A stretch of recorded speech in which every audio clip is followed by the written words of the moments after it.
முதலமைச்சர் ஸ்டாலின் சென்னை அண்ணா அறிவாலயத்தில் துறையூர் திருமயம் சட்டமன்ற தொகுதி நிர்வாகிகளுடன் 1-to-1 ஆலோசனையில் ஈடுபட்டு வருகிறார். கூடுதல் விவரங்களை செய்தியாளர் பாஸ்கர் வழங்க கேட்போம். பாஸ்கர், வணக்கம்.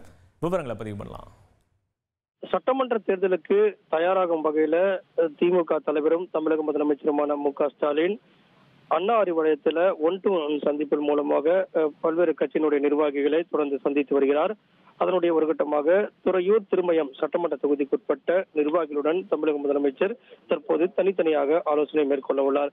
முதலில் துறையூர் சட்டமன்ற தொகுதியும் அதைத் தொடர்ந்து திருமயம் சட்டமன்ற தொகுதி நிர்வாகிகளுடன் தனித்தனியாக சந்தித்து பேசுகிறார்.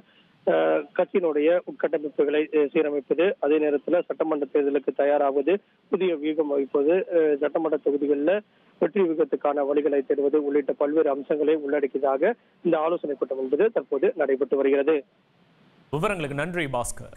1,23,00,000 மனங்களை வென்ற தந்தி டிவி யூடியூப் சேனல். தவிர்க்க முடியாத தம்ப்நெயில்ஸ், கலக்கலான கான்டென்ட்ஸ். நீங்களும் இந்த குடும்பத்தில் இணைய இப்பவே சப்ஸ்கிரைப் பண்ணுங்க. அசுரபலம் கொண்ட எங்கள் டிஜிட்டல் கரங்களில் உங்கள் விளம்பரங்களை சேர்க்க வாட்ஸ்அப் பண்ணுங்க. 8939888838. Email advttv@dttv.in.